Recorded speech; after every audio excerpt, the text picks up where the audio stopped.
Sierra RS Cosworth. A car that could do 150 miles an hour.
It was 1986. Lots of cars could do 150, but not a Ford.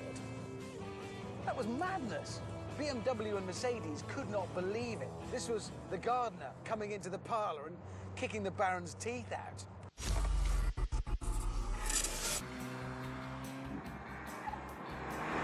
To keep the road-going rocket ship pointing mostly in the right direction, it got beefed-up suspension, a limited-slip diff, and its most famous feature, that massive back wing. And that wing says everything about the Cosworth. Compared with grown-up things from Mercedes and BMW, it says, ah, sod off. I don't care what you think about me.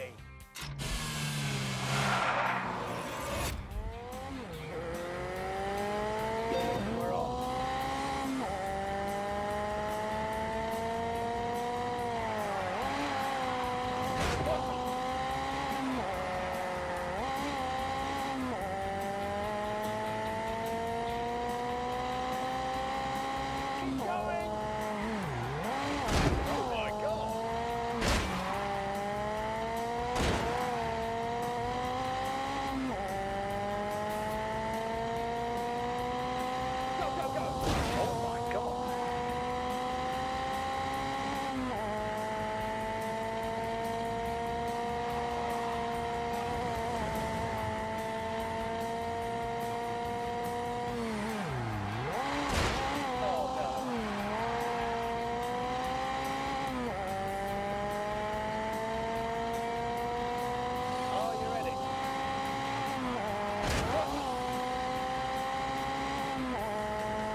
bad mate.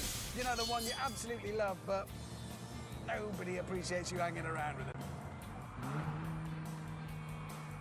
Cosworth turned the Sierra into one of the most desirable cars on the planet. And because it only cost 17 grand, 6 grand less than a BMW M3, your local builder could have one. However, while everyone wanted Ford's latest working-class hero, not everyone was prepared to pay for it. Things got so bad by the early 90s that the Sierra Cosworth was 5.5 times more likely to be stolen than any other car. There were numerous reports at the time of Cosworth owners receiving insurance quotes that were more than the value of the car, and eventually ensuring a Sierra Cosworth became not just expensive, but impossible. They were uninsurable. But by then, it didn't matter.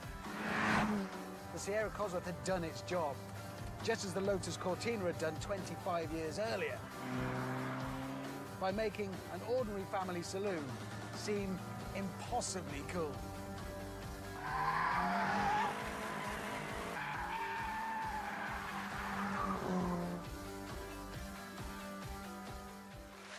Honestly, I'm just freaking drooling. Absolute legend, drooling watching. We must now find out how fast let's see if I can still pronounce it properly, the Cosworth. Yeah, I still got it. good. That's it, yeah. The Cosworth, you know what I mean, the Cosworth. Let's see how fast it goes around the Ebola drone. I was really expecting the full crossed up or crossing over. It does that 4-wheel drifting, same as the Lotus Cortina. That's what they do. Anyway, let's see now how quickly Abby got it round the Ebola drone, shall we? Let's find out the time. Oh, quicker than I thought. What? Well, it's faster than a Lamborghini. I told you that thing was slow. It's actually slower than a Ford Sierra. But the interesting thing for me there is it's quicker than a Ford Fiesta ST 200, and they both have the same power, don't they? About 200 horsepower. It did, yeah. I think what that goes to show is, despite all the improvements in suspension and tyres, you can't beat fitting something with a sodding great turbo. A massive turbo does the job. Anyway, can I get back to our documentary? Yes.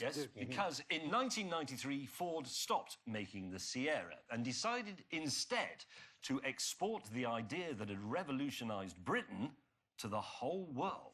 What they came up with was something they called a world car. Something not just for everyone here, but for everyone everywhere.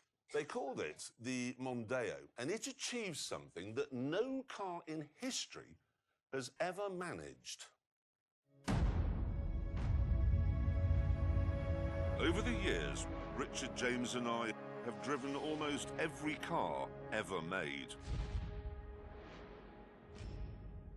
We've waxed lyrical about many of them, drooling over their styling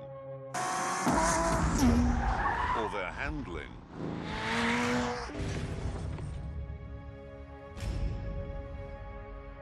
But incredibly, there is only one car that we all like.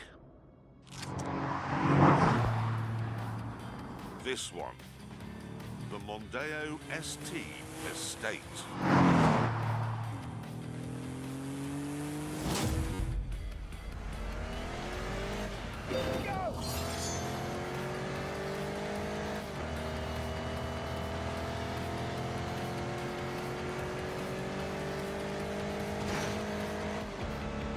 I like the way it was a proper practical estate and a massive boot, and Ford had the sense to give it 5 doors.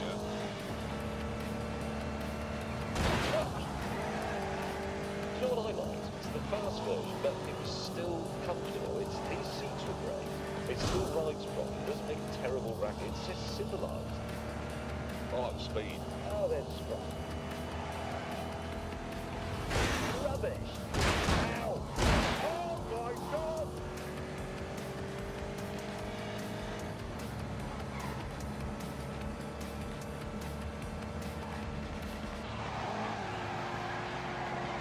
Oh my God.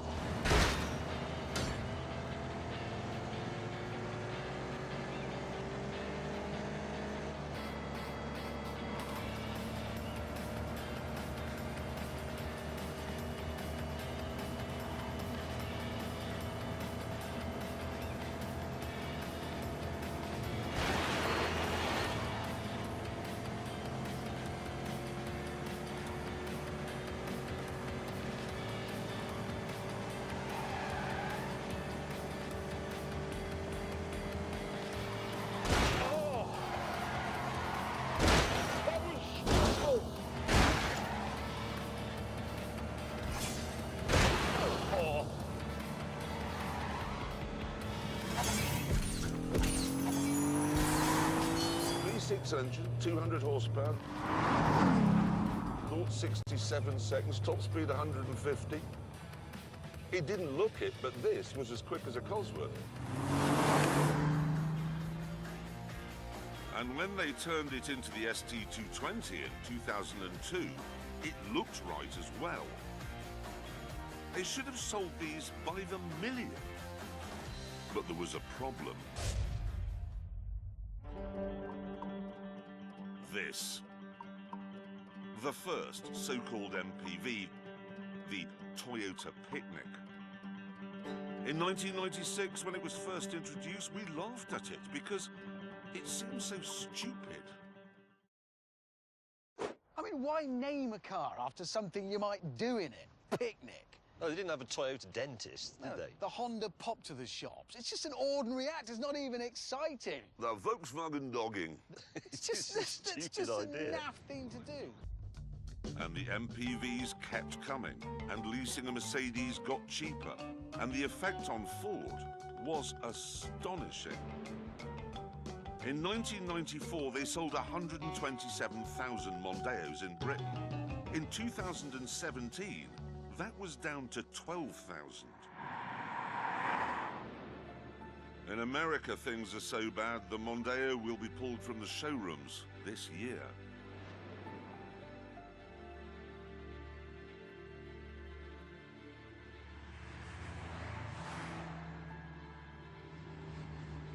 And it's predicted that soon after that, it'll go from the rest of the world as well.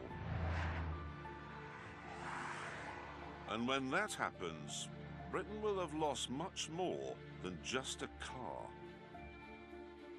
The Mondeo was never fancy or spectacular. It never won Le Mans. It was never awarded a Nobel Prize. It didn't write The Grapes of Wrath. It was just your mate, someone you enjoyed going to the pub with.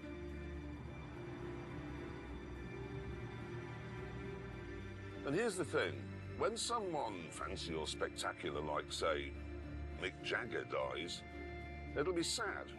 But when your mate dies, that is heartbreaking.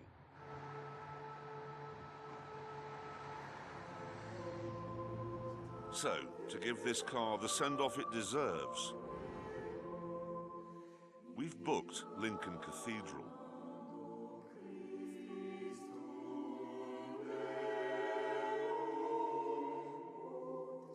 And invited some like-minded souls to mark the moment of its passing.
It is.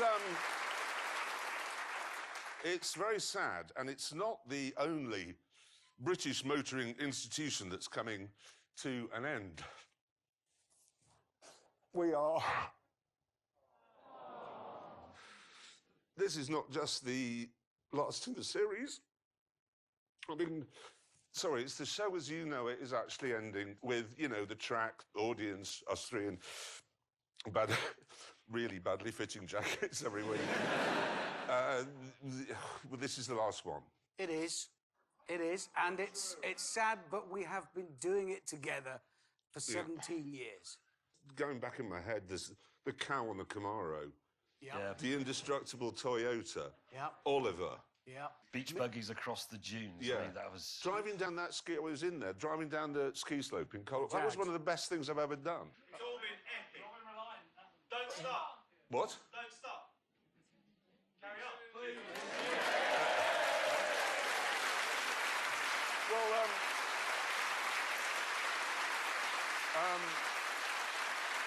we do have some good news. We do have some good news. We're not. Ah.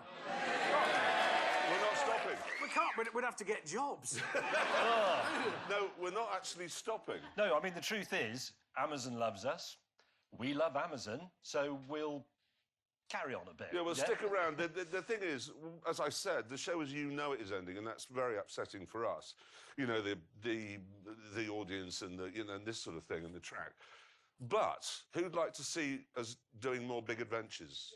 Yeah. Road trips. Specials. Who wants some specials, yeah? Thing is, there is.